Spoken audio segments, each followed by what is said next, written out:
Baby,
What's up? We got Ray's right here. What's up, people? I got James right here next to me.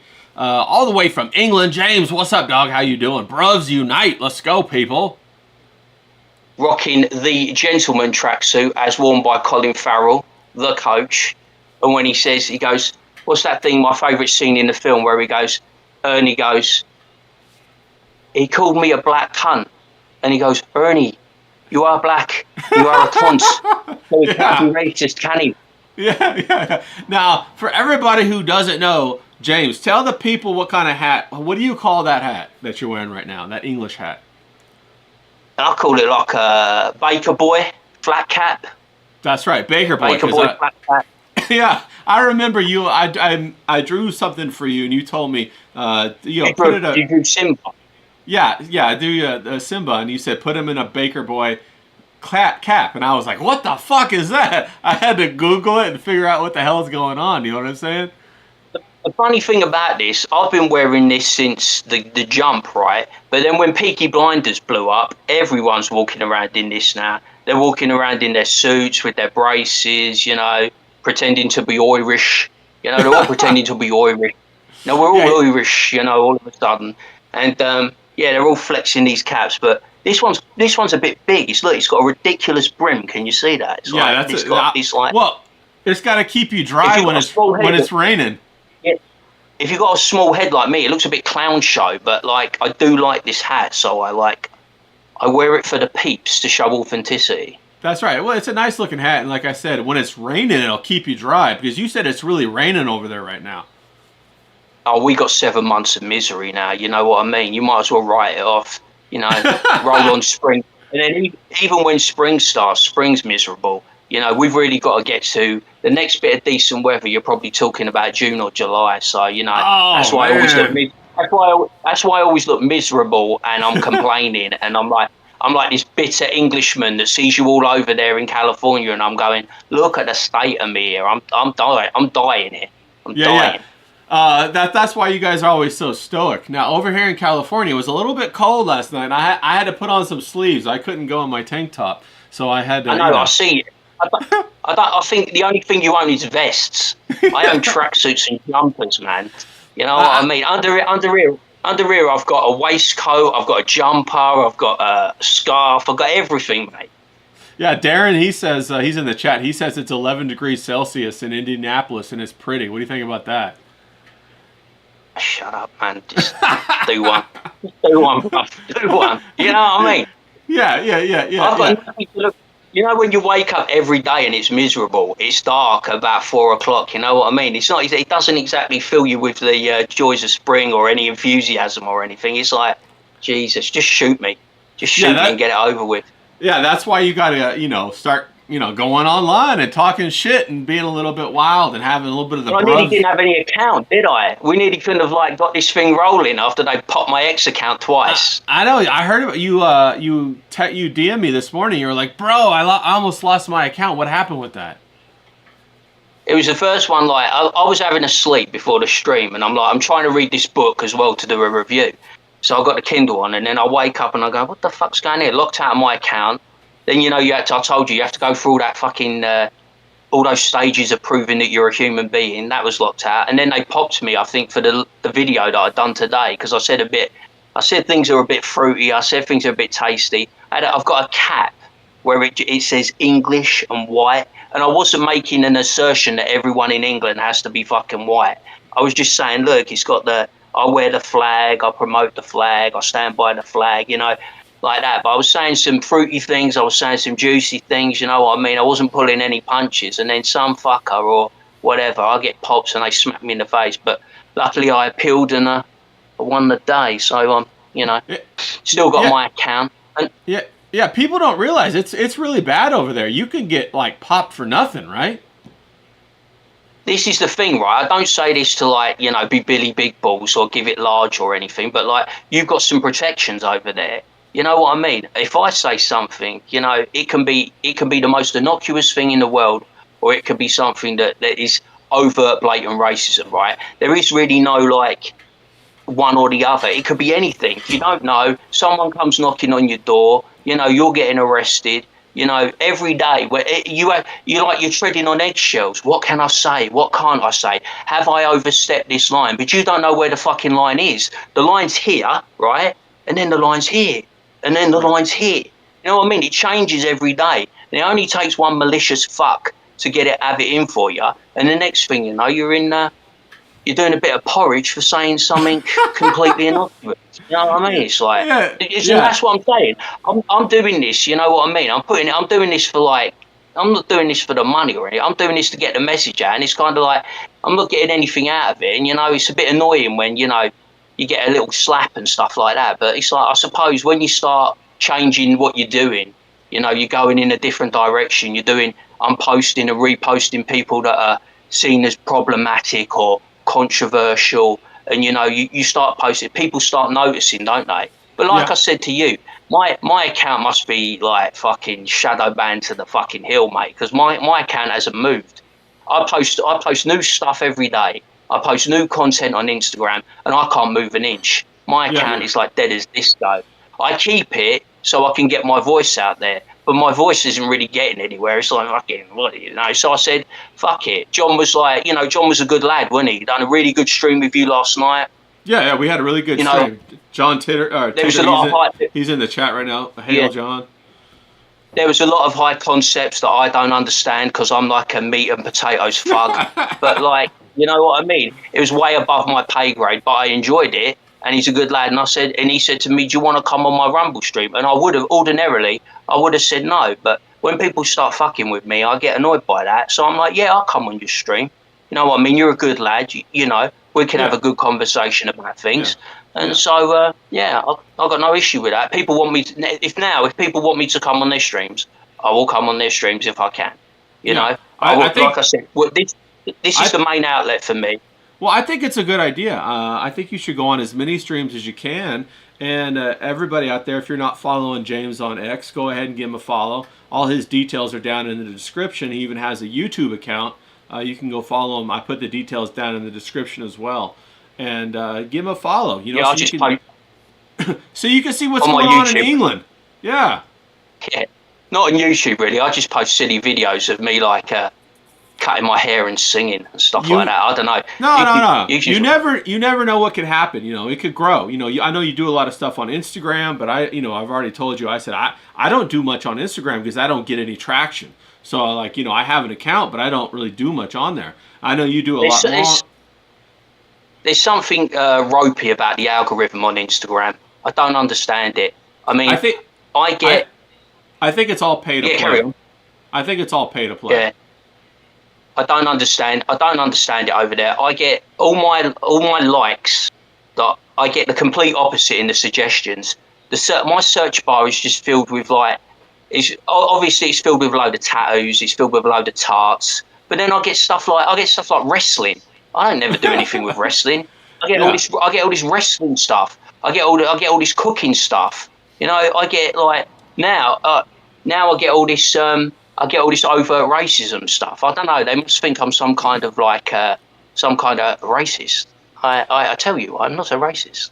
I post some stuff, but I'm not a racist. I want to make this perfectly clear. I am not a racist. No, we get that. Darren's giving us a little bit of a hard time in the chat. He says he gets 10,000 views when he posts about donuts. So maybe you should post more about English, confections or donuts or whatever, croissants. But everybody can have people say to me, they go, right, I can't understand you, right? Your food's awful. You know what I mean? Yeah. So I can't understand you. Your food's awful. So I better not be like. So I can't do any talking and I can't post any food. So what the hell am I supposed to be doing it? You know what I mean? I say fuck it. Just do it anybody. Do it anyway. Someone was like, they have to slow me down. They were like, oh, we have to slow down the speed because we can't understand what you're saying. And I'm like, Jesus, it ain't that fucking. Why are we doing it?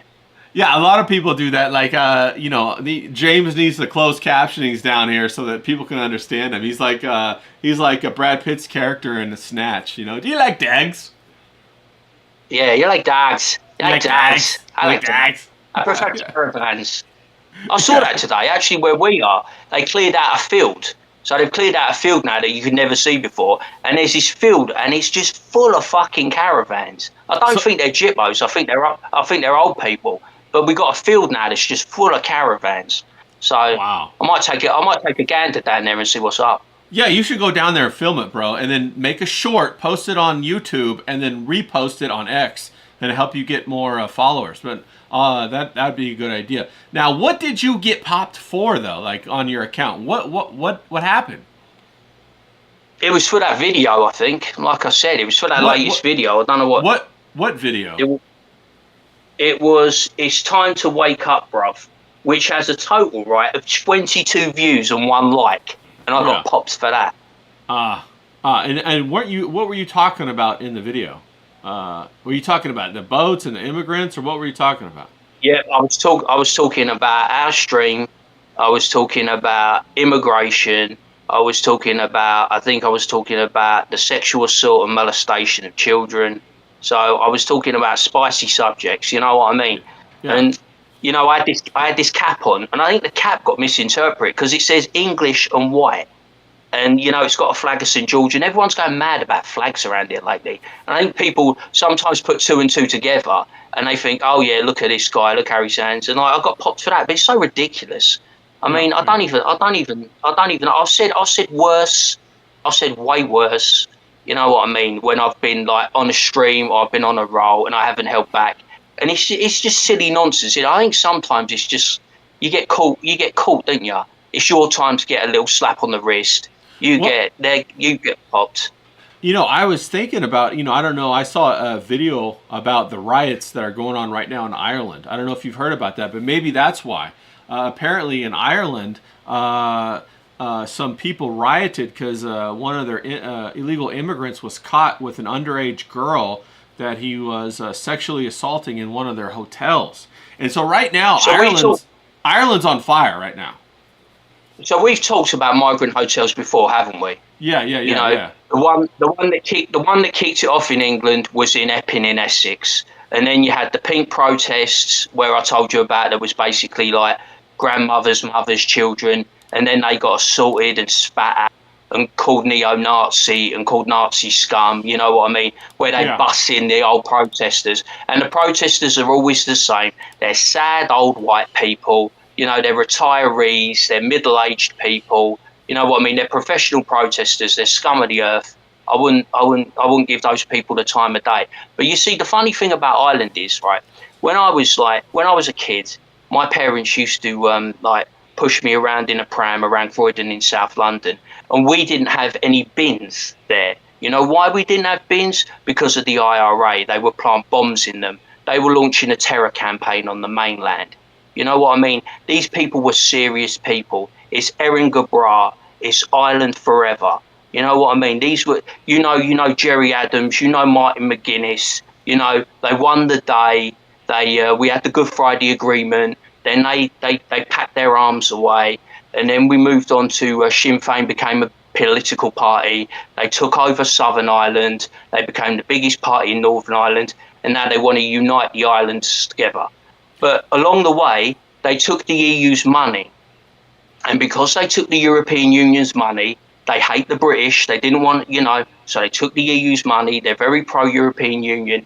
But what comes with that is you get mass migration and you get mass illegal migration. You get it from the Middle East. You get it from North Africa. And I've said before, this is a complete clash of cultures. These people are guttural. These people are tribal. These people don't respect the laws. They don't respect the rules. So they come over here into a migrant hotel. And I think what was it? Harold was the girl. I think I think she was. they sexually assaulted a 10-year-old Yeah, girl. she was 10. Yeah. A 10-year-old girl. And what happened, right? You saw the people that come out. I don't know if you can pull the video up. It's on my timeline. If you want to scroll down, it's Tommy Robinson, Rebel News. And you saw the horses. You saw the pony and traps. And more importantly, it's what they said. It was like up the boys and up the Ra. And if you know what that means, up the boys and up the Ra is IRA. So I think, Well, the IRA are going to make a comeback. Well, tell people what a lot of people don't know about Irish and the English history. And the Irish and English history, in a nutshell, is basically England took over Ireland, and there was a group of people that resisted the Irish Republic Army, and they resisted during the 70s, 80s, 90s, maybe, I don't know, and they made bombs and all kinds of stuff, and they resisted the English. Is that right? Yeah, well, they had we occupied them. Our army Yeah. occupied. Our army occupied them, and they fought back. And you know, you famous people that got killed. There was the Brighton bomb that targeted the Conservative Party and Margaret Thatcher. Brighton is 40 miles up the road from me, and of course they killed Lord Mountbatten. They killed the godfather of our then Prince Charles, but now King Charles.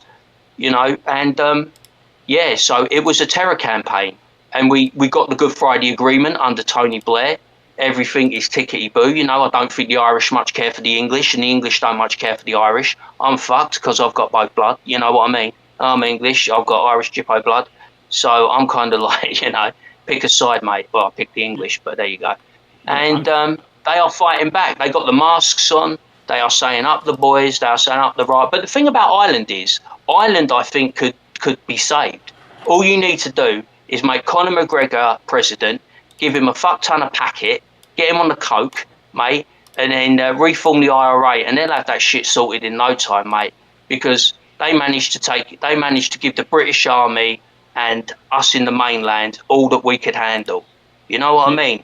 They could sort out their country, but they don't want to. The people that are now in the leadership have decided that they're going to side with the migrants and the illegal migrants, and they are going to side against the indigenous Irish people. I wouldn't be surprised if more of them come your way, you know, like they did during the potato famine. I wouldn't be surprised if they come your way. I really wouldn't, because there's nothing for them in Ireland. The political party, their party, Sinn Féin, has turned against them. The Gardaí, the police, have turned against them. All the establishments have turned against them. So yeah, I wouldn't be surprised. You know, they really haven't got anything to, you know, they say, you know, this is Ireland. They were saying that last night, this is Ireland. And you know what that means? It means Ireland isn't Ireland anymore. They fought and they kind of won against the British, even though it was kind of a ceasefire and a dolly up, but they got their country back, only to give it away. They stopped their country being taken over by us, the British, only to give it away to the migrants. Well, what was the point of that? You've just given it away to a worse set of people. I mean, they may not like us, but we're way better than a bunch of savage illegal migrants who sexually assault and rape minors. Right. And I just I pulled that video up and I got it playing right now. And you can see all of the horses, and you can see all of the big... The pony and trap. You can see they've got the tricolor mask on. Yeah. That's IRA. The Irish flag out. So, but here's my question. Where was the IRA when all this was happening? How come they didn't push back against all of the migrants coming in? What happened? Because they became political. The ones that were fervent, Jerry Adams, Martin McGuinness, old, died, you know, all the people that had the piss and vinegar, the blood and thunder, you know. It's like I say, like we were talking about, we're going to go into it later, but masculinity and femininity. Our generation is probably the last generation that's got a bit of masculinity in it. You know what I mean? Yeah. Everything that's come after us, they've had it beaten out of them. They don't know how to fight back. They don't know what to do or how to do it. They didn't have fathers. They didn't have uncles. They didn't have cousins. You know, they've come from a world of peace. They don't know a world of war. And it's landed on their doorstep, and they've had all the spirit and the spunk beaten out of them. Yeah. It's funny. I'm laughing because Darren just said, I have no idea what the hell he just said. It's okay. I get it. But, you know, basically... What's the replay? Yeah, watch the replay. But basically, you know, they've had all the masculinity beat out of them. Now, I'm going to play a quick video. We got Osmongold right here, and he is showing, if I can get it to pull up, let me find it real quick. I'm trying to look for the video as I go. And live action, people. Live action. Let's see if I can resize this. But Asmongold covered it, and he was talking about the what was going on over in Ireland and all of the craziness going on. And well, the police started beating up journalists. Yeah, they beat up a journalist. They beat up a journalist by the name of Dougie Beattie, who works for GB News. Now, he's a solid guy, you know, good journalist. You know, he's lived through the Troubles. He knows that. He knows that area well. He's always going into high pressure areas, and they saw him, and they had an opportunity to leave him, but they got their shields and they fucking laid into him. And that's the first time that's ever happened. And you know, right? The police are part of the establishment. They get the word that comes down. Beat these guys. Beat them. Because they're Irish, they're patriots, they've got the fight, so you've got to beat the fight and you've got to beat the spirit out of them. You've got to get in there and you've got to do them over. And they can't really fight back, because as soon as they fight back, they get arrested. Right.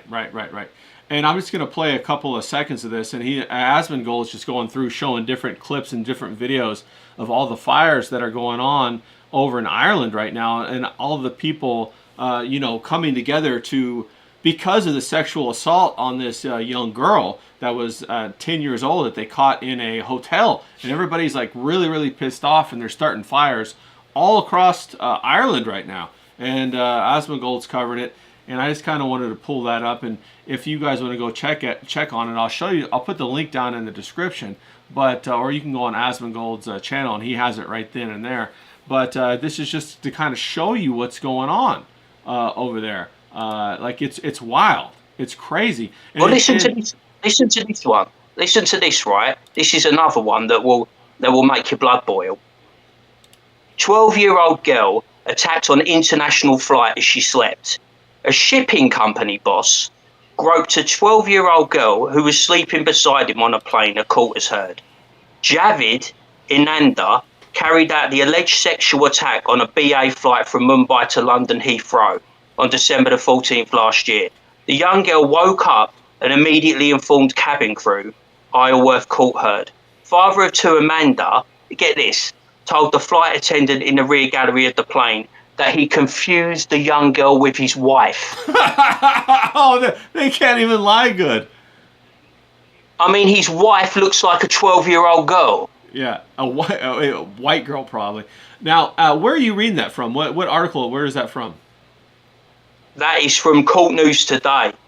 And Tommy Robinson reposted it today. And his name's Javid Inamda. He's 34 and he groped a 12-year-old girl on a flight back that he mistook for his wife. I mean, seriously, what are we doing here? And that's another thing, right, that no one ever talks about anymore because it gets lost in the weeds. Indians are terrible in their own country. No, you know what they do, right? Not even years ago, like this has been recently in the news. These people, they gang rape babies and just throw them onto the skip like they're nothing. They execute people out there for the stuff they do. They round them up. Some of these people are absolute animals, and we're bringing them over. And these people they're not suited to our culture. They don't respect any rules. If you're gonna sexually assault minors, if you're gonna rape babies, you do not belong in our society. You don't belong in America. You don't belong in the United Kingdom. And I don't say this to be controversial. I don't say this because I want to be I want to be the next thing. Look at him. He's saying all this stuff. I say it because it's there in black and white. You can go there and fucking read it. I've just read that to you.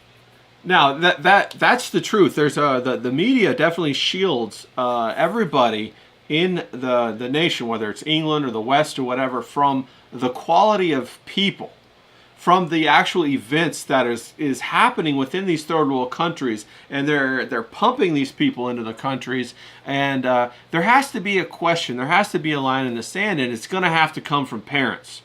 Parents, do you want to protect your children? That's going to be the main question. Well, that's where the backbone's going to come from. The backbone. Well, what country, right? Sorry to interrupt you, but what country do you want? What country do you want to inherit? Right? If you're a father or you're a mother, you won't be here forever. Right. You're going to die. So what country do you want to leave for your children, your grandchildren, and your great-grandchildren? You might think that you're doing the right thing by singing Kumbaya and just letting this wash all over you, and we're all going to get along. But don't think for 1 minute. I've seen it. You know what I mean? I said this to you, didn't I? I was really wanting to stress this about Mamdani. You have to fear a guy like Mamdani. He's going to be mayor of your biggest city, your flagship city, New York, and you only have to look to London. Now, most of your viewers probably won't know because they don't give a shit about England. You know what I mean? It's just like this small little island. But I've always said this: if America sneezes, we all catch a fucking cold. But this time, you're going to catch our cold because we've had a Muslim mayor for 10 years, Sir Sadiq Khan. They gave him a fucking knighthood. And I said to you, he's like, he's been in 10 years and now he's managed to get social housing in our country is now goes 50% to migrants. 50%, and in some boroughs in London, 70% goes to migrants. So they get preferential treatment over whites. They get preferential treatment over blacks, like Jamaicans that have been here for fucking God knows how long. They came over in the Windrush generation. And these people, we got different blacks to you. We got Afro-Caribbean blacks. You got the fucking African blacks, you know what I mean? But we got decent blacks, some of us. You know, we got rude boys. We got yardies. You know what I mean? We got good, you know, that would stand with the white people, you know, if they had the chance. If push comes to shove and it turned into a pitch battle or a fight, they'd be standing with us. You know what I mean? Because they don't want the Muslims anymore. They say that. I showed you that video of that young kid, didn't I? He don't want him in the area. I tagged you in. They don't like him. They don't want him in the area. They're all about themselves. They do for themselves. So Sadiq Khan he's been a mayor for 10 years and all he does is do for himself. And anytime you speak up, anytime in the assembly, a conservative speaks up or someone, he just goes, you're a racist. You know, you're Islamophobic. You're only saying this to me because I'm the Muslim mayor of London. You know, I told you, that fucking geezer in Aston. I showed you the statistics. They got Maccabi fans. Now, I know people feel a certain way about fucking Jews. I don't give a shit about that. I told you a million times. I don't want to see any football team their fans banned from coming in this country because it's the thin end of the wedge. They're banning Jews in Aston. Next thing you know, they'll be banning whites, Christians. I saw that. I saw them. They were arresting, you know, a man just because he wore a Star of David. That was exactly crazy. Like, what the heck? What is going on over there? This dude, right, is a lot. You know, we have the Palestinian protests every Saturday in London, right? They take over London. The police bust in the protesters. They protect the Palestinians. Anyone that could cause trouble, so anyone that is a Jew or is white or is black that could cause trouble, they quickly get them away. Now, this guy was a fucking lawyer. He wasn't some bum off the street. This guy is a lawyer, right? And he had a Star of David on. So say, put me there. I've got a couple of rosaries. So say like I had my rosary on, or say I had my cross, right? And that offended someone who was a Muslim or who was Islamic, right? They would do me over just like they did the Jewish guy. And in the interrogation room, this copper, he was a snide fuck. He had his laptop out. He was like this. He was putting his leg up and he was going, well, you know it's provocative. And, you don't want to offend anyone. And you know why you were there. You were a Jew where you shouldn't be. Because that was for the Palestinians and they hate the Jews. So you shouldn't have been there. You should be in your house. You can't walk around London. It's only for them. When it's there, anyone who could possibly... These people take offence at everything. They are the most highly offended people in the world. They just want to... It's our way and your way can go get fucked, mate. That's how. And that's the same with that Ayub Khan. You know why he got away with that? This guy's a fucking nobody. He's an independent MP with no clout, right? But Aston is 70% Asian and 40% Pakistani. So that's why they got the fucking Jews banned there and they got Maccabi Tel Aviv banned, because they know it's going to turn up and it's going to be a pitched battle. And then you had two other people out there and he was like, yes, brothers and sisters, now we've got them. We've got to go after everybody. We've got to make sure Aston is for the Muslim. The Muslim, you know what I mean? That's all they ever say. It's so bizarre and weird how we've let them take over certain areas. It's just, I wouldn't go to Birmingham if you paid me, mate. It's an absolute shithole. Yeah, you know what I mean? But I want to be able to go there. I don't want to be stopped going from there because I'm white, because I'm a Christian, because I'm a conservative. I don't want to be stopped from going anywhere, but they seem to have the power to do that. And they're the only ethnicity that does have that power. And who gave them that power?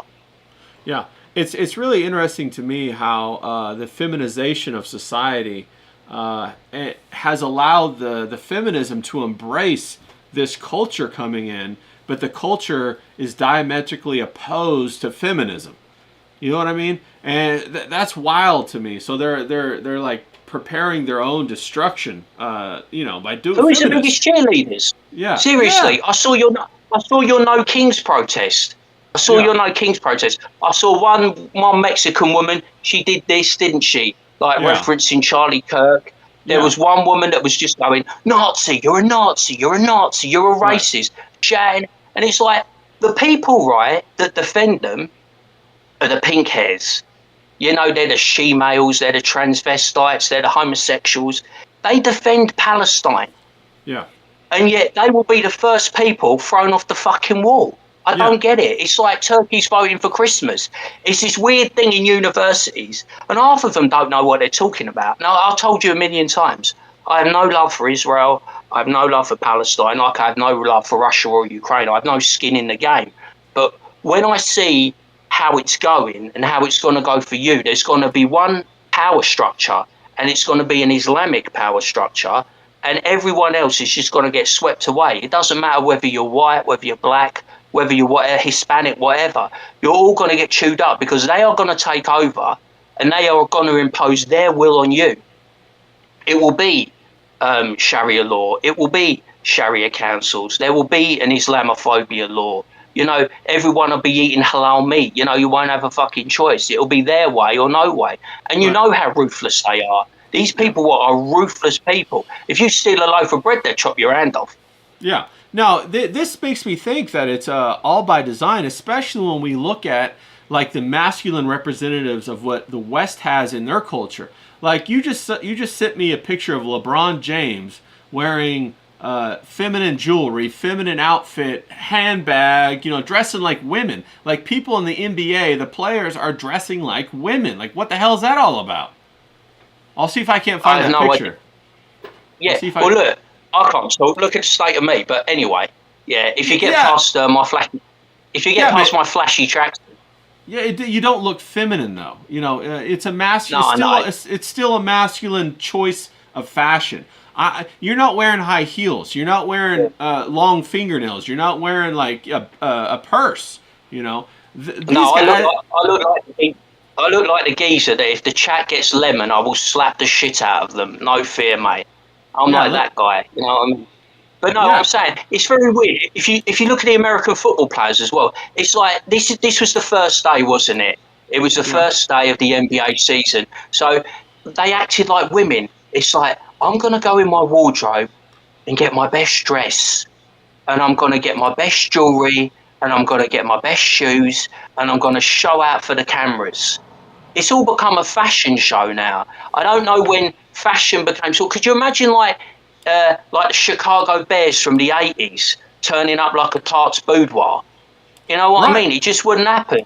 These right, guys were rugged, they were rough, they were tough, they were hard drinkers, they were hard fighters, they were hard womanizers. I mean, that's the shit that gets me going. You know what I mean? yeah, I like the women.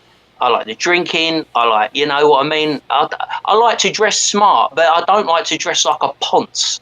You know right. what I mean? It's like I don't know who's instructing these people. Is their wife doing it? Is their agent doing it? Is the like you said, is the commissioner doing it?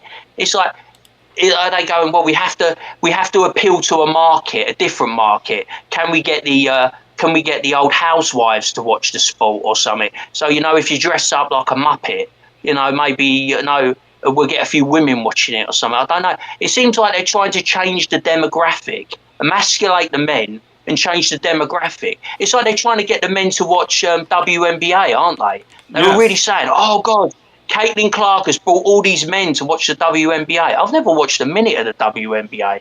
I don't give a fuck if Caitlin Clark's the second coming of Michael Jordan. You know what I mean? I don't give a shit. I'm not watching women's basketball. It's crap. I don't mean to be rude to the women. I like the women, but I think women's sport shit. I don't watch women's sport. If you ever watch women's football, right, like my football, not your football, right, Yeah, they always soccer. used Yeah. to, they all, you used to be able to throw a blanket over them because they'd all be running towards the ball. There was no skill or tactics. They would just all run to the ball. And you have to get all these idiots over here, right? They go, God, ain't that women's football good? It's way better than the men's. And I'm like, what the fuck are you watching, mate? I tell you, you give me a kit, right? I'll fucking thrash all the women, all your professional women. I'll get a team together of fucking old men and I'll thrash them. You know what I mean? I'm not impressed by women's football, but everyone likes to keep telling us how great it is, and that's another thing. They're trying to emasculate men by propping up women. It's bizarre. You know, Yeah, let men be men. yeah, no, I agree with you, and I think it points to a feminization of the culture so that it can be replaced by a different culture that's more masculine. But the trick is that this third world culture that they're going to import that's masculine is already dependent on the government for their money. They're already on the government housing, government food stamps, government Medicare. So the government controls them, and it can turn off their money, and so they'll act right. But they first have to supplant the culture of masculinity that exists in the West, and by feminizing it, by continually pedestalizing the feminine aspects of society, they push down the masculinity, and that's kind of why we're doing the Bruvs Unite, right? We're trying to Yeah. bolster that. Well, I don't know how it is in your country, but they're trying to talk people out of having kids in this country. You know Yes, what I mean? yeah. No, They're trying to talk. They're trying. No, no, you carry on. I was gonna say they for about 10 or 15 years they told everybody you shouldn't have kids. It's not responsible for the environment. You can't pay for it. And then they turn around and they import people, families that have like 5 or 6 children from the third world country. So what happened to the economy? What happened to the Green New Deal? It's What weird, happened on isn't that? it? On one hand, see, this is how you know you're onto something. Because on one hand, they say to, like, I'll use white as a homogenous group. So say white. They go to these white people. Look, they go to the women. Look, you don't want to be a housewife. You know, you don't want to get married and have kids. You want a career. So don't focus on your career until you're too old to have children. You know what I mean? So they're out of the game. And then on the other hand, they go, oh yeah, we've got to bring over all these migrants, illegal or otherwise. And then their cousins have got to come over, and then their uncles have got to come over, and then their brothers and sisters have got to come over. And these people breed like fucking rabbits. Yeah, You know, they're like old school Catholics. No contraception here, bruv. No yeah, contraception at all. They will knock out children like 1, 2, 3, 4, 5, 6, 7, 8, 9. They will just knock out until they can't knock out anymore. So they're building their population up in a country that they shouldn't be in the first place. And like, this is what I'm saying. I was talking to my mother about this, right? And we were saying how we think it's going to go. Now we're going to be dead for this scenario to play out. But you remember in Zimbabwe when Robert Mugabe kind of took over. You had the white farmers, didn't you? It was the breadbasket of Africa. They were the richest country in Africa. They had all the money. And then Mugabe said, "Oh, fuck those whites. We're going to fucking get them. You know, we're going to teach them a fucking lesson." So they told all the blacks to just go in there, right, and take over. You know, kill them, don't kill them. You know, they can leave, don't leave, right? So they were, I think even Trump's taken some, and he's taken some South African boars in, you know, because they've got the same problem. But what did they do, right? Did they work on the farm? No, because they're thick as pig shit. They slaughtered all the animals, they burned down the farm, they raped the women, they killed the farmers, and they just absolutely caved that country. So what do? They come over to our country. Now, do they enhance America? No.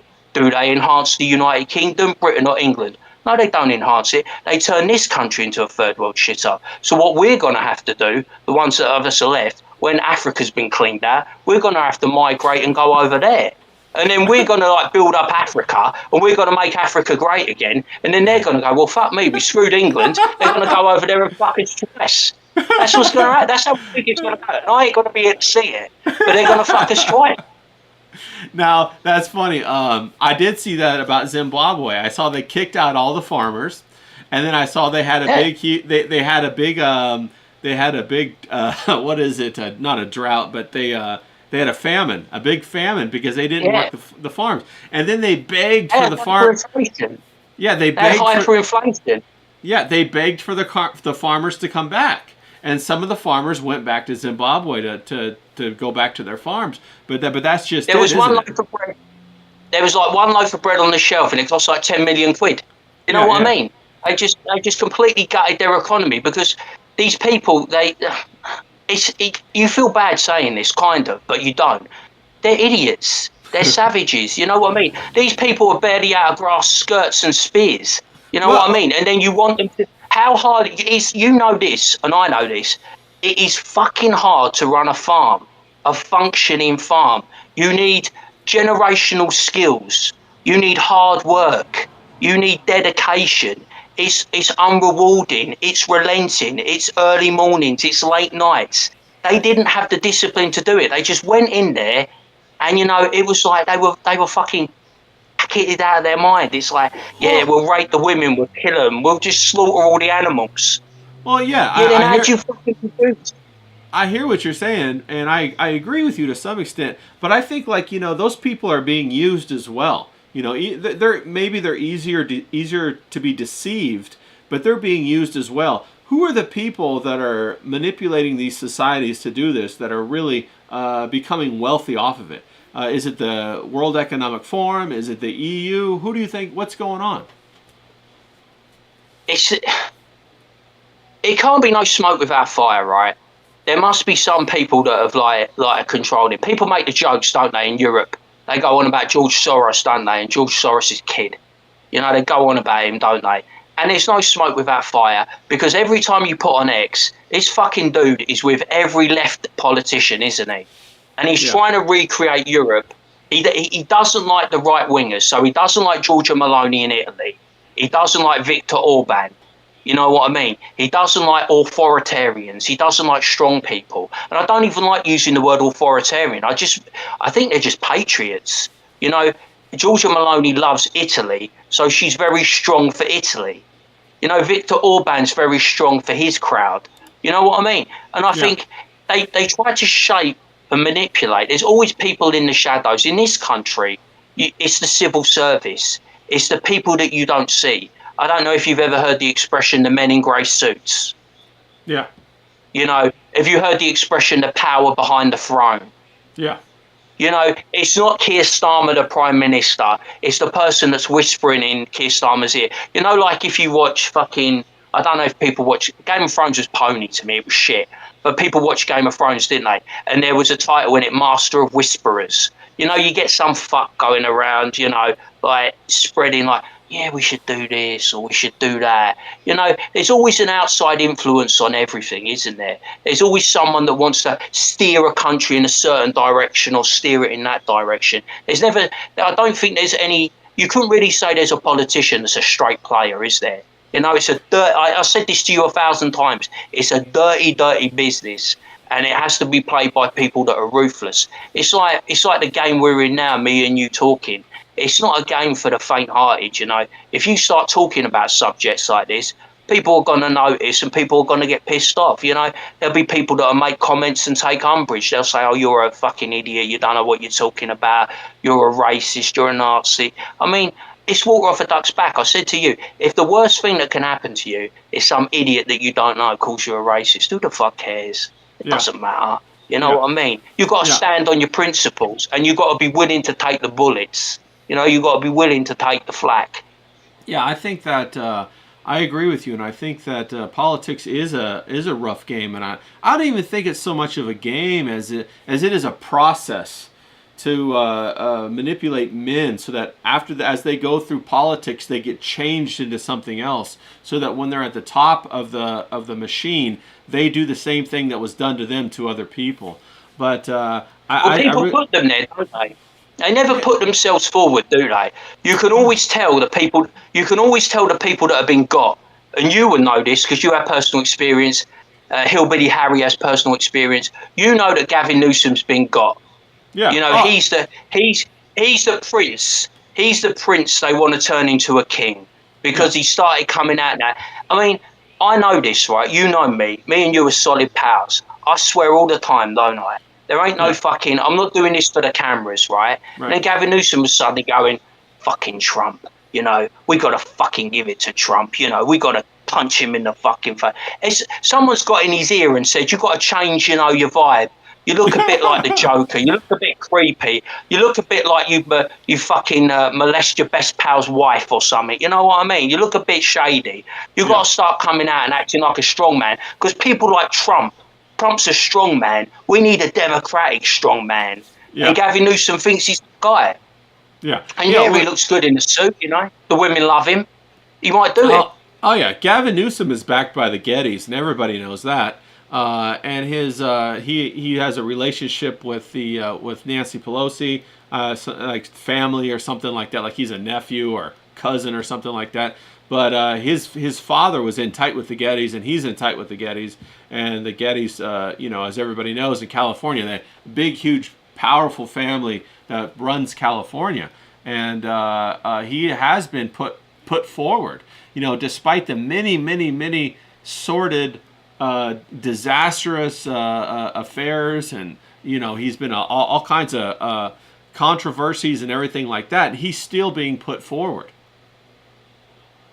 From following you and following Harry and like interacting every day, California is just wild to me. I cannot get for someone who's not in it, I cannot get my nut. That means head in the chat. Nut. I can't get my nut around California politics. It is wild to me. I mean, you can literally, like, if you're a Democrat, you could blow someone's brains out in the middle of the street and nothing will happen to you. But if you're a Republican, Republicans can't do anything in that state. It's mad. And then he's redrawing the boundaries so they won't be able to do anything ever. Yeah. I mean, who'd be a Republican in California? You might as well just pack it up and call it a day. It's over. Yeah, John says they're all related somewhere down the family line, and that's the truth. They are all related. And even in Texas right now, Texas is having a huge influx of Indians. And in America, Texas is viewed as the strongest state. The most American state of all the states is Texas. They carry their guns, they rope horses, they have that American spirit. And everybody always said, oh yeah, you can do that anywhere, but don't try that in Texas.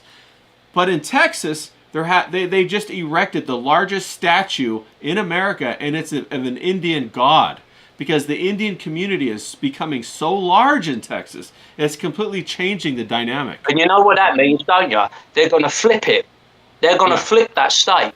Yeah. They're going to flip it from red. They're going to flip it to. They're supplanting. That's what they do. I told you.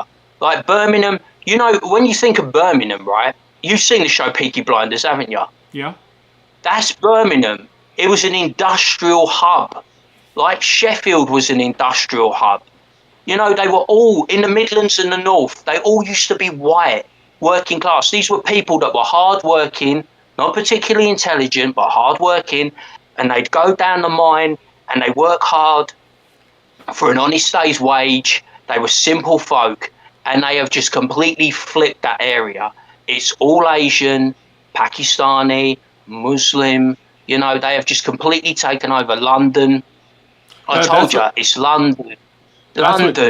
Birmingham, Bristol, Manchester, Liverpool. They've taken our main city, London, and they've taken our second city. And if you're a white person, you're fucked. Yeah, that's what John just said. They're trying to set up a Muslim town for Muslims only in Texas, and that's completely against America. There's no American values. We had the civil rights movement to stop things like that, and here we are.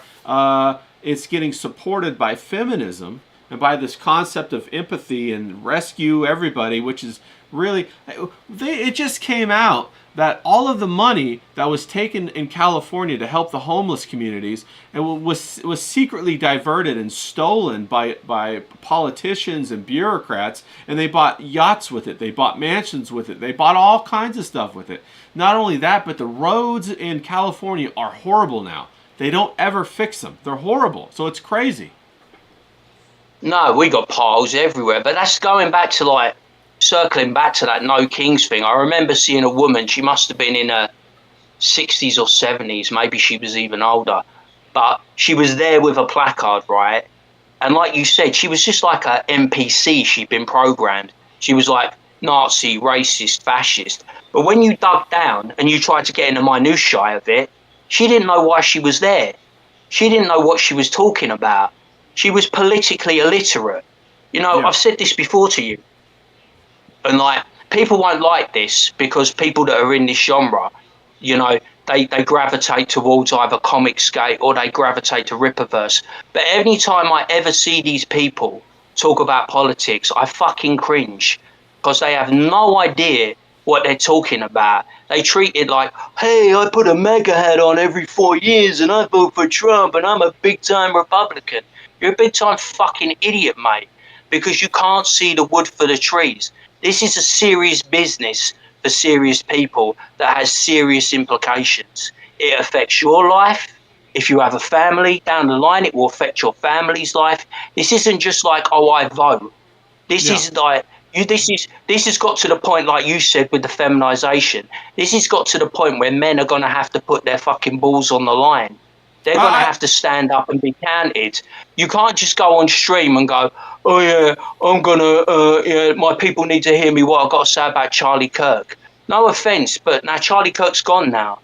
And what he had, like the legacy, I don't think there's going to be much of a legacy because, like you said, that thing gets infiltrated by yeah. people with malicious intentions. It's got taken over by a bunch of fucking idiots who don't know what they're doing. Yeah. They all think it's some kind of game. This ain't a game. This is real life. Every Yeah. day it counts for something. Yeah, it's really is generational warfare, and I really think that the only way that it's going to be rebutted against is by rebuilding the family. And the reason why I say that is because when you rebuild the family and you give fathers and grandfathers and mothers and grandmothers back the authority and the power to defend for their children, then what you do is you distribute that authority out throughout the society. And what they're trying to do now is they're trying to strip that authority and unify it in one place to be tyrannical. And so the only way that you can't be infiltrated is to distribute all of that authority across the families and give them a reason not to sell out. The only reason that you would not sell out or a person won't sell out is for their children. Some people will sell out for the children, but the only thing that's greater than selling out is the love for your child. Well, you know my family background is Italian. My family are Roman. They come from a place called Santa Lia Fiume Rapido. Now, my family, I have no shame saying this, they used to live in what you tantamount called caves. They lived in fucking, they were taking a piss in a World War II helmet. You know what I mean? They were dirt fucking poor. That's why they came over on a boat. They came over to Croydon. But like I said, they paid their way. You're talking about people that did fruit and veg. They were barbers. Yeah, You they know what didn't I get mean? they didn't get money from the They got government to no come. assistance. There was Right. no assistance back then. You know what I mean? These were hard-working Italian people, and it's like Do you know how they live? You know how they live? They never live apart. Right. The grandparents, the parents, the children, the grandchildren, they all live in one hub. Now I know that's very alien to modern society. You think, fuck me, they live with their parents and their grandparents, but they take care of everyone. It's like you got to be there for your family because the Right. only thing that matters is family. The only Right. thing that matters is blood. Right. It's in them and it's in me. Right. Like I say, like we discussed this with my mother. Her health issues. I'm not going to go into it on stream because it's no one else's fucking business. But I ain't fucking abandoning my family. Right. You know what Right. I mean? I'm there for them. Right. And that's the way it should be. We should make a strong appeal to the West to put back together the three-generation family. And the three-generation family has an interest in making sure that the progeny, that the children are protected and they're raised and they're able to reach adulthood as they should reach it, fully intact, fully matured, and able to compete in the world. And that's where The thing I worry, the thing I worry about, though, it starts off all good. You know what I mean? But there's only so much influence a mother and father can have. Once a child becomes an adult, they rebel. But it isn't about the rebelling. I would go out, I would get into fights, I would get drunk, I would party. I would give my mum and dad a bit of lip, and then I'd regret it and I'd apologise. But I don't know what it is how it is in your country. I think it's the same, but I won't presume. Once they get to the college and university stage, they just get their mind warped. well, it is because We had that geezer. yeah, it's We had because that geezer. Sorry to interrupt. I'll let you finish, but I'll just finish my thought. We had that guy from the Oxford Union, which I don't know if you're familiar with. I call him derogatory. I call him George Ongo Bongo. but he debated Charlie Kirk, and they were very like, you know, they had a debate. He thinks he won. He thinks he won. They left it. He stayed at Oxford University. He went back to the States before he was assassinated, and everything was cushy. But then when he was assassinated, the first thing George Ongo Bongo did was get on WhatsApp, and he was like, "Hey, Charlie Kirk's dead. We got one of them, yeah!" And he was like doing all the celebratory thing, and it's Yeah. like, mate, you've broken bread with this guy. Yeah. He's got a wife and kids. How can Disgusting. you Yeah. not feel for that? Right. And the complete lack of empathy at the university level. These people, right? They're not hard, right? In a fight, you would wipe the fucking floor with them. You would iron them out just like that. These people are not hard. They're not masculine. They're not physical, but they are vicious cunts. Yeah. These people, they will fuck you. No, They will do you dirty. That's the truth. And, you know, going back to what you said about the only real impact you can make is to have children. Voting doesn't make an impact. Going out and protesting doesn't make an impact. What do all the migrants over in England say to you? In the next 20 years, you'll be a minority. They know that through their progeny, through their children, that is their warfare. And I say the same thing. I say the same thing to the West. But the West has been brainwashed with feminism, where women rebel against what they were designed to do. And so therein lies the problem. Let me just read this to you. This is a victim of the Pakistani rape game in Shrewsbury was told by her attacker that we're here to fuck all white girls and we're here to fuck the government. So what does that say to you? Yeah. They're here. And you ask them, right? And this is the thing, right? And the funny thing is, right? It's not funny. I mean funny as in funny. You got the wives and the daughters and the sisters and the brothers and the cousins of all these paedophile groomers, Muslims, right? You know who they blame? Who? They go, it's the white girls. They're promiscuous. They were asking for it. They've got short skirts. It's the way they dress. It's the way they act. They drink. They were asking for it. That's what they always say.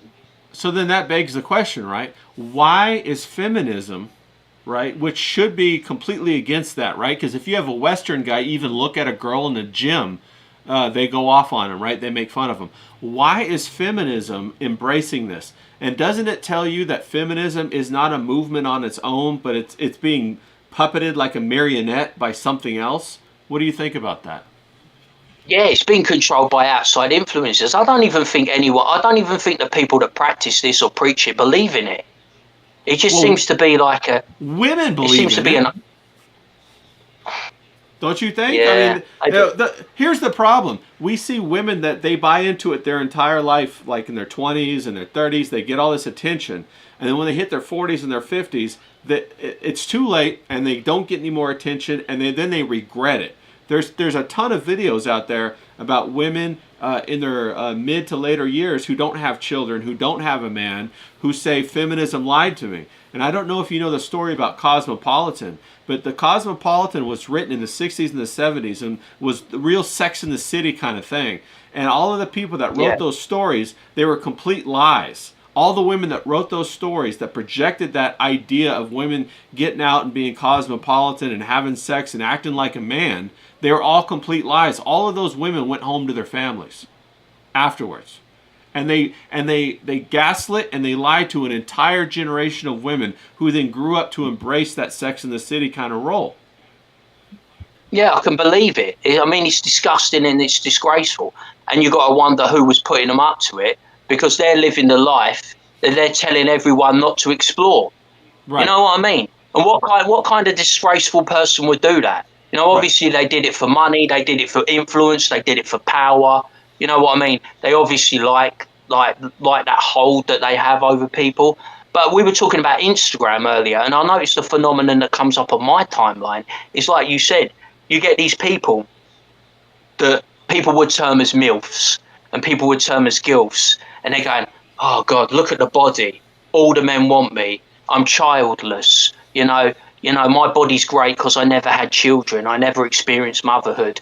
All the young toy boys fancy me. You know what I mean? It's all delusion in their head. It's like, Yeah. yeah, they get the views and they get the clicks, but it's a sad old fucking life, isn't it, when you've left nothing? Yeah, yeah, yeah. That's what I always say is, focus on your long-term happiness. And I'm sure you're familiar with that. There's three stages of womanhood. There's, in the very beginning, you have the maiden, and she's the beautiful one.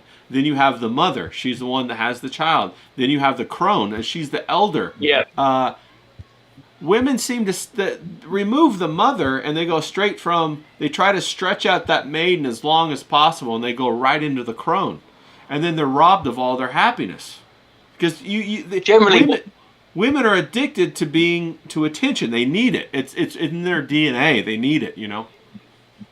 I think a lot of what I experience now is a lot of bitterness. You know, there's a lot of bitterness, there's a lot of regret, but they aim it at the wrong people.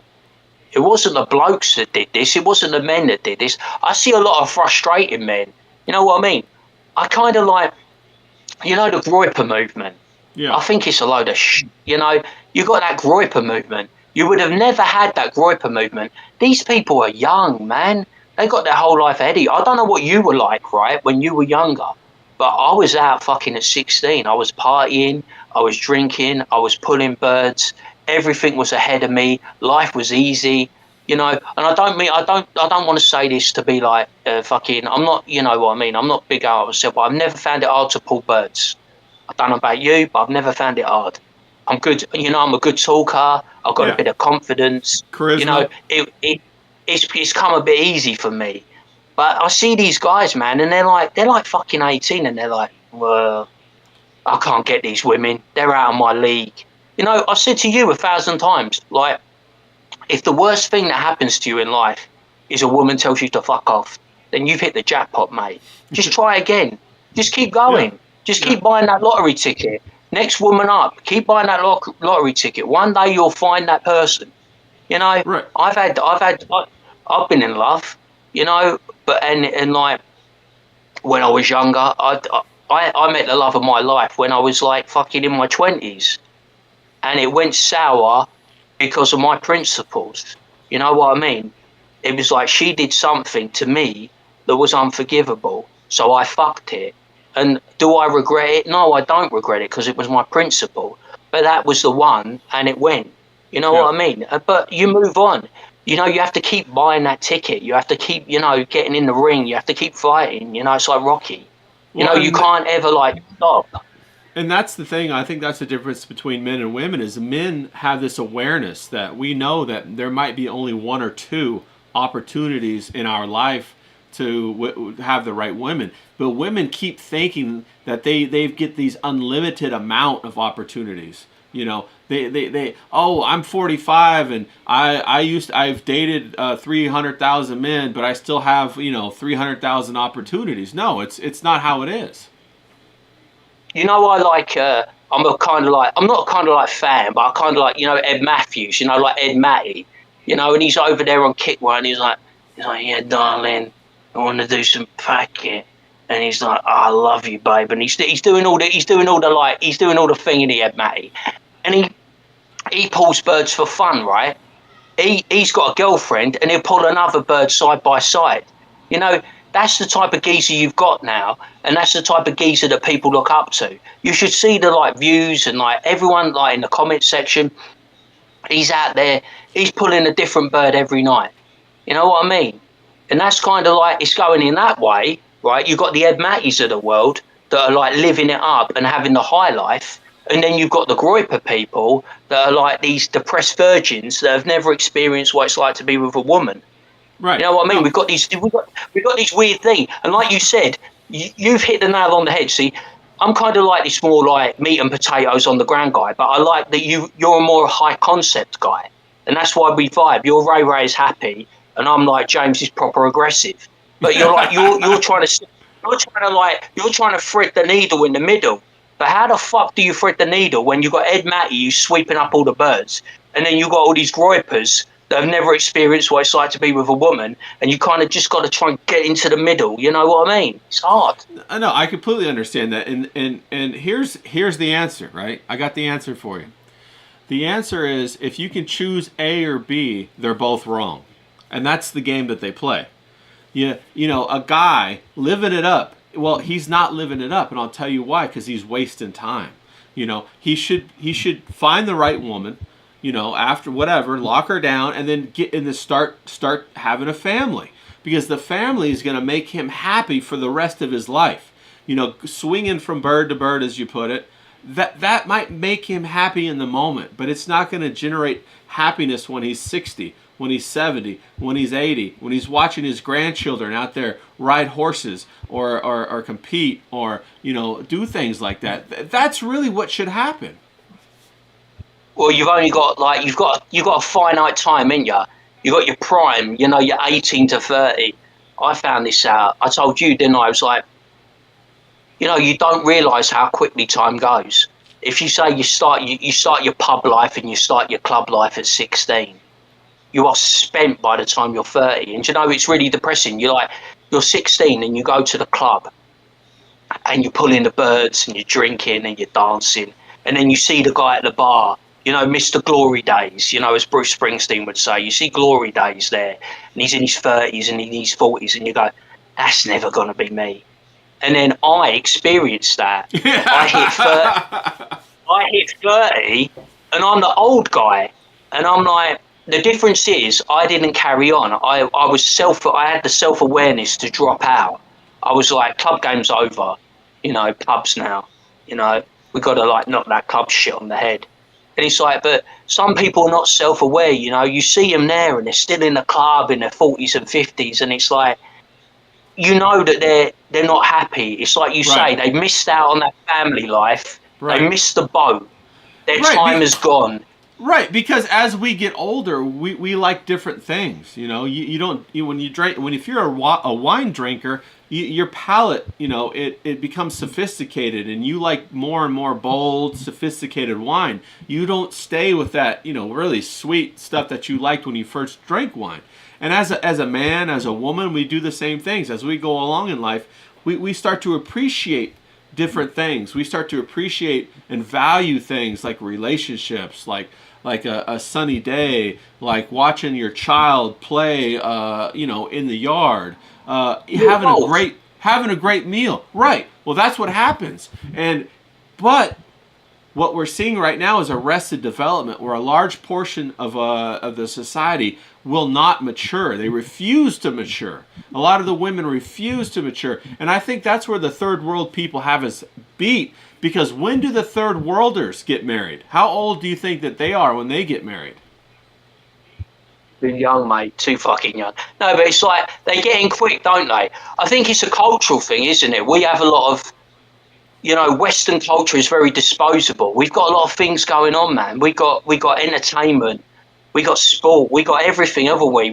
We have luxury beyond luxury. Those people have nothing over there. But you know, I'm 16, find a woman, settle down, have a multitude of kids. They don't have like, we're eating gourmet shit, aren't we? We've got the full table. If you know, do you know Christmas Carol, where they do Christmas present, and he's got the full table, hasn't he? He's got all the food that you could possibly imagine. He eats like a king, and we've got that. We can have anything we want in this country at the click of a finger. Over there, what have they got? They got nothing. Well, I hear what you're saying, but it's the difference between consumable and investment. That's what you're really talking about right now. You know, you can consume the dinner in a moment, right? But you invest through your children for all of time. Like a woman has beauty so that she can convert it to children. You know, a man works hard so he can provide for his family. You know, if you go out there and you consume, then as you age and your palate changes, you'll find things are no longer fulfilling because they're not supposed to be. Right? You're supposed to look at your relationships, your family, your children, and all that stuff. Like, you get what I'm saying, right? Of course, because I've experienced it. You know, you see the aging Lotharios, don't you? Who were big in their day, and then they're still Right. trying to cling on to that past. And I Right. get what you're saying. I understand what you're saying with the concepts. You know Right. what I mean? It's like Presby said. He made a post, didn't he? Presby said where he was glad he found the right one, and he got married, and he's glad that he's not out there, in the dating game and the Right. dating pool. And that kind of struck me. I was like, good for you, man. Right. I got a lot of respect. I like Presby. I got a lot of respect for him. You know Right. what I mean? I said today to him, I was like, chin up, man. Fucking chin up. You're a good lad. I like you. Got a lot of respect for you. You know what I mean? You're a top lad, and I like the path that you're taking. I like the things that you say. And me, I'm like that type of guy. I respect that. Right. I respect the family. I respect people that like Sulk. He done it Yeah. good, didn't he? Yeah. I mean, his wife's an absolute rocket, mate. Yeah. She's a proper soul, Yeah. gorgeous woman. A lot of respect for Sulk. He's got a beautiful family. He's doing his thing. He doesn't Right. ask anything from anyone. He's like the role model, isn't he? It's what you're saying. He's found the middle. He's Right. done it. He's threaded the He. needle. A lot of Right. Right. respect. Right. Yeah. Yeah, and that's the sulk stream for people who don't know. But I completely agree with you. Then that's where you want to be. Now we are coming up on an hour and a half, and so I want you to be thinking about what kind of closing statement you want to make. But people, if you don't follow James, go follow him on X. Go follow him on YouTube. We're probably going to do this again next week. I'm going to get better at the whole controls with the video. I just been so busy. I haven't had time to kind of go in there and fine tune the program but we're going to get a hold of that, and I'd like to have more videos and have it. There's another couple of things I want to add as well with the interactivity with the chat. I want to get the chat more interactive, and so we'll get that pulled together. But is there anything you want to say before we wrap it up, James? Look, I want to say, look, man, Ray's a top guy. He's my fave guy on the internet. Go follow him, go back him, go support him. And I want to say, whatever you're doing out there, whatever piques your interest, step up, get in the game, have your say. You know what I mean? Because life's short, man. You got to stand on your principles. Like Ray was saying, eventually you got to draw a line in the sand. Where do you stand? Like I say, I'm like this guy that talks a lot. I'm a shouter, I'm a ranter, I'm a raver. Ray's the high concept guy. Ray's the happy guy. I'm the kind of punchy guy. We work well together. It's good stuff. We have good chat. We have good banter. And I want to take this stream somewhere. You know what I mean? I see a lot of people that are sitting on big numbers. They got big subs, but they don't really say anything that counts. They're not putting their balls out there. They got fat. They got lazy. They're cashing out. We're not like that. You know what I mean? We're just guys that we're talking, we're chatting, we're friends, we're pals, we're having a laugh, and we're trying to bring you what's going on in England, bring you what's going on in America, and trying to make sense of all the madness. Yeah, that's it, isn't So it? We're trying to have yeah, masculine conversation about what we're living through, basically. yeah. Well, we talked about it, didn't we? Before we finish up, we should probably go into the TwitchCon thing, shouldn't we? Oh You yeah, know, that was that was the thing. I mean, this geezer comes out of nowhere. I mean, and I don't know whether he's on the spectrum, whether he's autistic. I have no idea. But he just goes up to this fucking bird, doesn't he? And he puts it on her, kisses her, and then Mr. Pink Hair stands like this, like a fucking statue. Now, most normal guys would have laid that fucker out, would have ironed him out, filled him in, would So have stand up for the woman. Protect the girl, protect the woman. Now, I don't yeah, know this girl from Adam. I'm not a Twitch guy, you know what I mean? But yeah, I was saying to you, I used to go to Max Power shows, and what I used to do is I used to buy the big ticket, and I used to get a pal, and I say, look, I'll pay your way, you drive, because I don't want to drive, I want to get on the drink, because I like yeah. drinking. And he would always be like, yeah, let's go and talk to the page 3 girls, let's talk to the pit girls. And I'm like, this is the thing, right? I'm like, what the fuck am I supposed to say to this tart, right? I'm like, all right, darling, you've got a nice pair of tits. Can I have your autograph so I can wank off to it later? Well, what the fuck am I supposed to say to this bird? I'm sure your husband or your boyfriend is very thrilled that you got a nice rack, you know what I mean? If it was Leilani Dowding or Keely Hazel or whoever was big back then 20 years ago. And I'm like, I don't understand the concept, right, of wanting to meet and greet all these people. I've said to you, I don't understand the concept of sitting 8 hours behind a picnic table to meet Ethan Van Sciver or Shane Davis or John Mayling. For you and me, I come up to you, I go, all right, Ray Power, how you doing? You want a drink? Nice one. You know what I mean? I don't want you to fucking sign a piece of paper for me, you know what I mean? Or, sign my butt cheek so I can get a tattoo or whatever. You know what I'm saying? It's like, I don't understand that parasocial relationship. Whereas, like, I don't consider these people above me. You know what I mean? I'm an adult male. You're an adult male. You don't. You're famous. So the fuck what? You know what I mean? You're not like over me. You go there, right? Don't you? And this is the concepts I'm trying to think. If I'm trying to like get into your head, you get. So take me. Say I was in the chat, and I'm like, holy fuck! These comic book guys are my heroes. So I want to get their signature. And then you've got these comic book guys. Their heroes are actors, sports stars, movie stars. You know what I mean? They've got someone they look up to. When I don't see it like that, I see it like, I respect you, I like you, you're my pal. We'll go for a drink. I don't need your autograph. I don't need you to kiss my ass or me to kiss your ass. And I don't understand like the men that they just see a bird and it's like, oh yeah. It'd be like me, like Sophie Snaz is a proper rocket. That would be like me going, holy shit, there's Sophie Snaz. I'm just going to put it on her. It's like, no, mate. I'm not a proper rocket. I'm not just going to like go over there, right, and go, oh, she's a proper sort. I'm just going to put it on her. I'll be like, if I saw her at the bar, I'll be like, hey, you right, darling? Can I buy you a drink? And she'd be like, nah, fuck off, you cunt. And it's like, fair enough. You know what I'm saying? It's like, I don't get this hero worship or this weird thing where you just think you can go and grab a bird and put it on her. They have no social skills whatsoever. It's demented. Yeah. Now, if you guys don't know what he's talking about at TwitchCon just recently this past week, and I'm sure you guys have seen the video. It's everywhere. You probably already seen it, or I'd pull it up and play it. But there was a guy who walked and cut up in line and actually went up to a streamer. Her name was Imaru, and he grabbed her and tried to kiss her. And all the men stood around watching it happen. Nobody defended her. And some guy had to run from all the way behind, like way back in the back. He had to run up and out of the back of the stage and push the guy off. He said, like, get off her. And everybody's like all in an uproar about it. And what James is saying is the same thing that I'm saying. Is like, what happened to all the masculinity? How was that even allowed to have happened? Why did all the men just stand there and watch this happen? And then second of all, he was paralysed in fear, wasn't he? He shrunk. Yeah. Imagine putting that in. Paralysed in fear and shrunk. He didn't just like, most men would have just gone bang like that. Yeah. And number two is, what's this idea about the whole starfucker? That's what I call them. I call them starfuckers.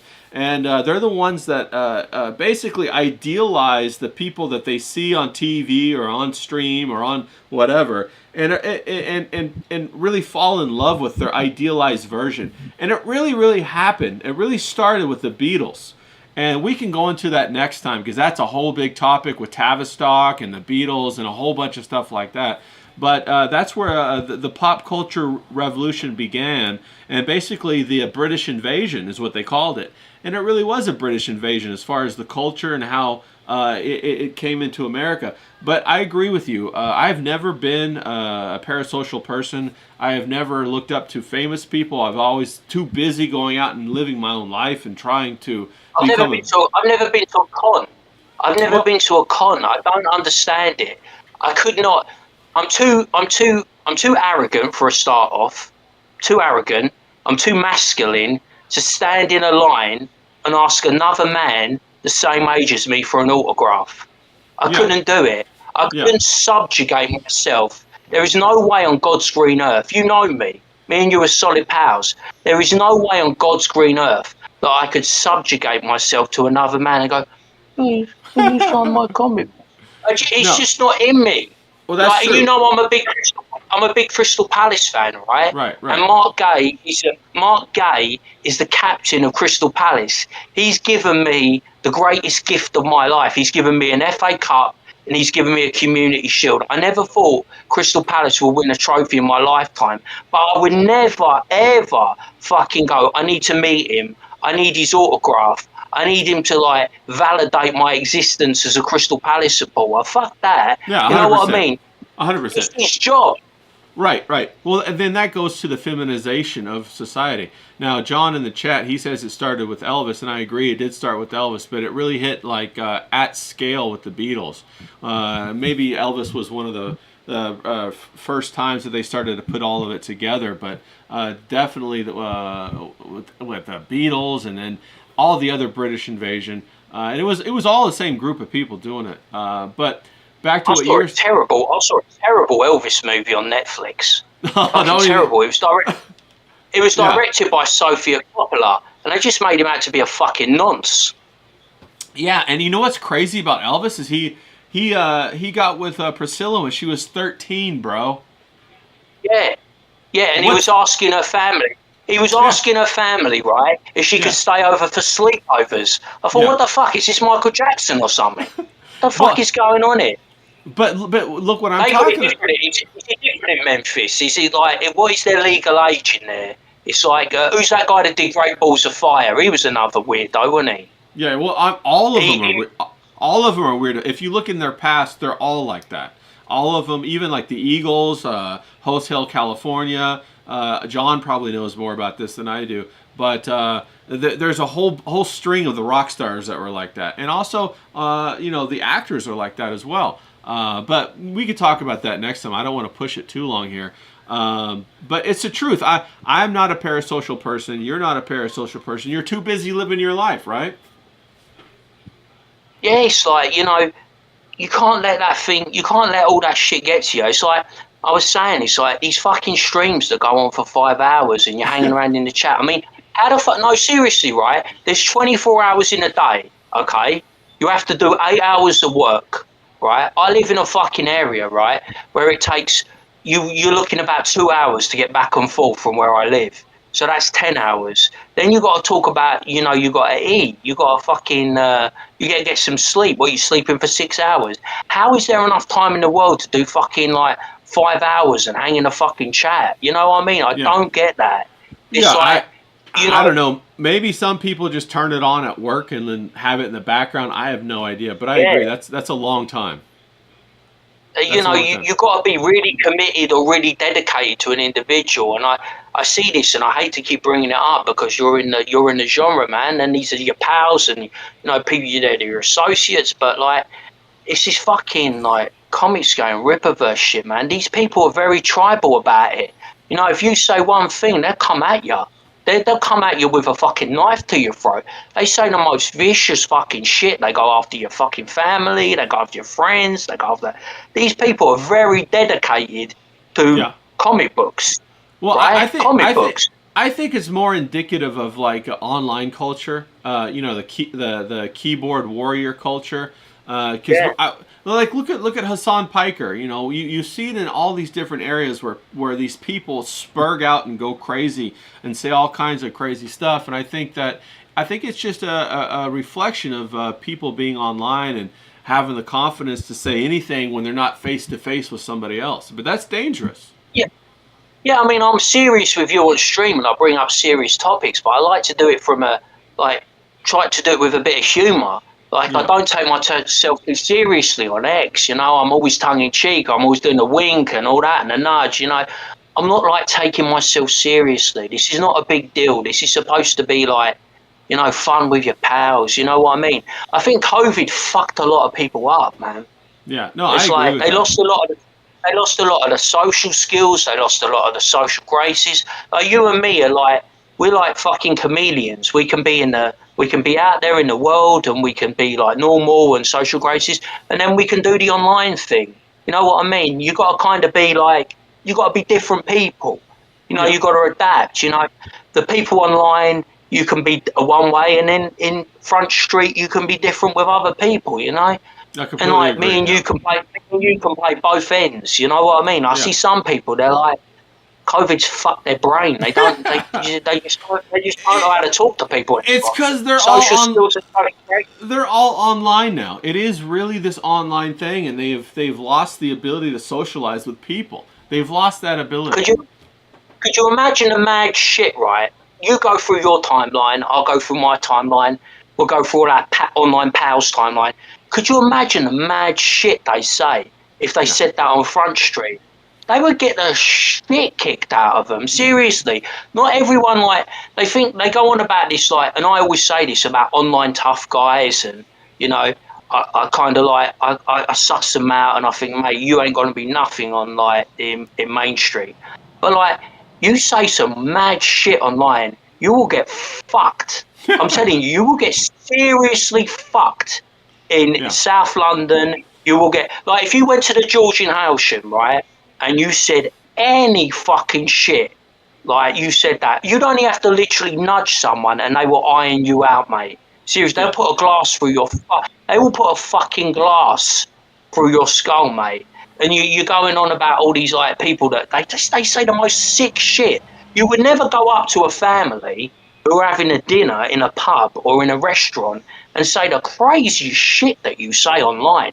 It's mad. I never say any of that stuff. I never bring up family.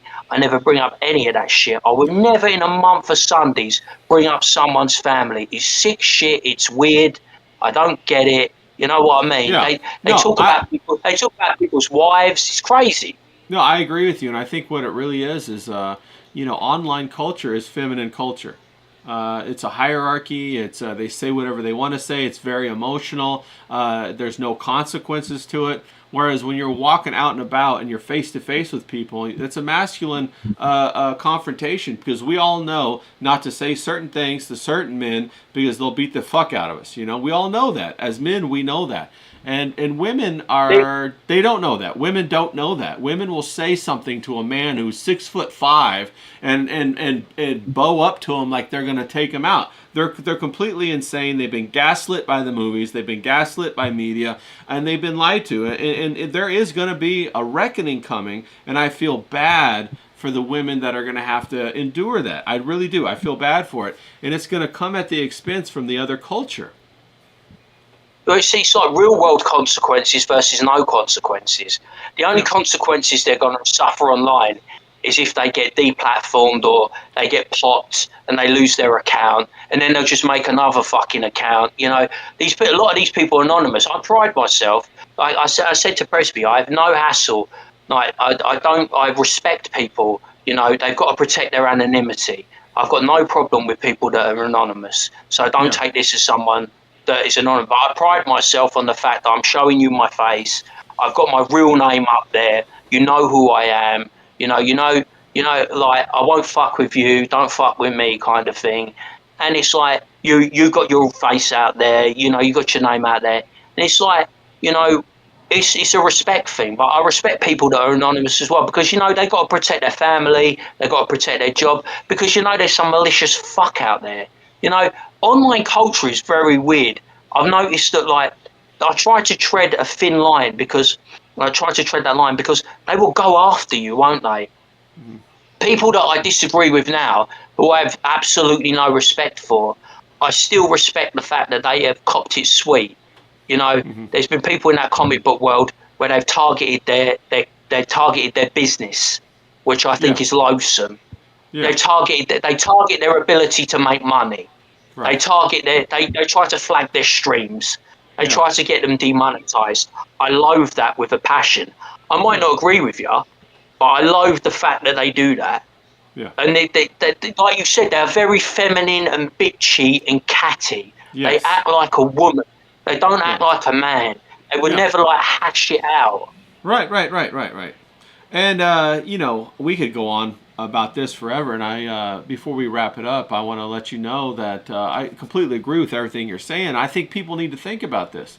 Now, I'm going to jump down in the chat. I'm going to give a couple shout outs, so think about what you're going to say, and then we'll go ahead and wrap it up here in a second. We got Professor Grass out there. What's up, bro? Good to see you. Professor Grass says he works 40 hours a week, barely is able to struggle to stream for 3 hours alone, not alone 10. So yeah, I mean, those 4 hour, 5 hour streams a day are crazy. Yeah. again, John, he said it started with Elvis long before the Beatles, and I agree with you. It sure did. Who else we got out here in the chat? Let me scroll through. We got Bass and Bikes 3099. I will fight for this until my last breath. I have given up on boomers. I focus on raising Christian young men and organizing them. Provide them with a biblical basis for achieving political power. Again, that's that's what you got to focus on, building your family. Good gentleman, good lad. Good lad. Yeah, you got to build your family. Darren's out there. He said virtue signaling is a hell of a drug, bro, and that's the truth. Virtue signaling is a hell of. So is clout. Clout is a hell of a drug. Okay. They love that shit, don't they? They love the clout, don't they? You know, like they love being in the chat and they love getting shouted at. You know, some of these people, you know, they abuse the fact that they got a wrench. I never like people. I've got a wrench with you and I've got a wrench with Professor Grass, and I would never fuck with anyone. You can say what you like, do what you like. You know what I mean? It's like, you know, I'm a free speech absolutist. I respect people's right to say what they want to say. Fucking hell. Yeah, Darren, he just said he loves it when he's out on a date with a chick and she starts a fight with another man and tells him that her date will kick his ass. And we've all been there. I've been there, and I've had women start fights with other men and then turn to me and say, do something. I'm like, bitch, you crazy. You know? So, yeah. And then John, he says, James, it's wild out here. I use an alias, but I show my face. Ray knows my name, and I trust you guys with it, but he's not going to give his real name, and I agree with him. You got to keep your anonymity. You got to protect yourself, right? This is what I'm saying. You've got to do what's best for you. Yeah. And I don't judge. You got to do what's best for you. I've decided to do my thing. You decide to do your thing, and I've got all respect for you. And anyone who's solid with Ray or anyone who's solid with me, I'll stand with you all day, every day. No fear. Now, you guys, you and John are going to have a stream coming up, aren't you? When is that going to be, and where's it going to be? Do you know? I don't know. It's going to be over on Rumble because John wants to like get into it, and I'm happy to do it. I said, look, I was going to be like, this is the thing about me. I don't like being fucked with. You know what I mean? I want to be able to do my thing without people interfering. But then when I see like people or institutions like interfering with me, it just makes me more animated and it makes me want to get the message out there more. So like that's a lesson. Don't fuck with me. John, if you can put it in the chat when you think you're going to stream. If you don't have it set yet, no problem. I'll repost it when we can. Darren says if you guys ever want a guest, he'll jump on. Darren, yeah, dude. Darren's get everyone together. I'd love it, man. That'd be good. You know what I mean? Yeah, Darren's one of the Bruvs, so we'll get him on there too. Maybe next Wednesday. Sure. More the merrier. I'm like, you know what I mean? I don't want to hog all the glory. You know what I mean? Yeah, no, I'm just trying to learn how to use this whole thing and be able to switch back and forth and click and think and talk. Bro, it's a lot. It's a lot. Yeah, I'm not, like I told you, I'm not one of these streaming guys. I will jump on one of my pals' streams and I will say whatever. You know, you can take the glory, you can take the money, whatever. I don't know when you get monetized and all that shit. I don't care about that stuff. I just want to hang out with my pals. I want to have my say. I want to have a laugh. You know what I mean? That's all I care about. You know what I mean? That's what I'm in it. I'm in it for the love of the game. I'm not in it for fucking anything else. You know what I'm saying? I'm a stand-up guy. You know, you can fucking... You can trust me. I'm going to give it to you straight, and I'm not going to fuck around. So, you know, if you want me to come on and say something, I'll say something. You know? Yeah. We'll get Grass on and John and Darren, and maybe we'll do something like that. Let me try and figure all that out. But that would be a lot of fun. Everybody, thanks for coming out. Did you want to say anything before we bounce out of here, big man? Just want to say it's all good. We'll do it again next week, Tuesday, Wednesday, whatever. You know, I know John's gonna come on back next week. So big shout out to John, Darren, you know, everyone that's in the chat. Enough respect, and I hope I gave you good content. And if I didn't, don't complain to me for fuck's sake. You know what I mean? No, we were having fun. We were having real talk over here. Just vibing, weren't we? You know, I had a list. Remember when I sent you that list? I had a list of about 20 topics, and I think we covered about 2. So, you know what I mean? It was all good because I like that.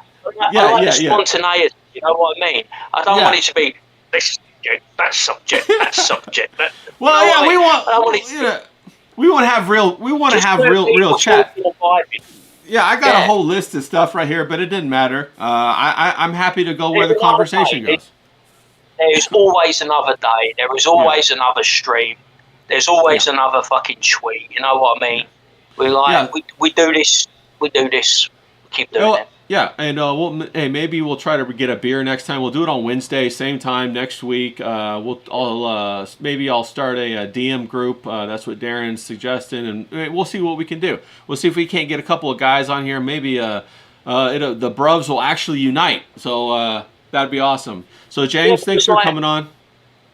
it's always a You, pleasure. you got a Never a closing chore. statement? Always a pleasure. Never a chore. Just want to Yeah, say, you know what I mean? It's like more opinions the merrier. I don't. The thing about me is I don't want you to fucking agree with me or kiss my ass or validate my existence or my opinion. Have your opinion. Have your say. Get out there. Do your thing. Promote what you want to promote, and you know, that's just be right. you and do your thing. That's right.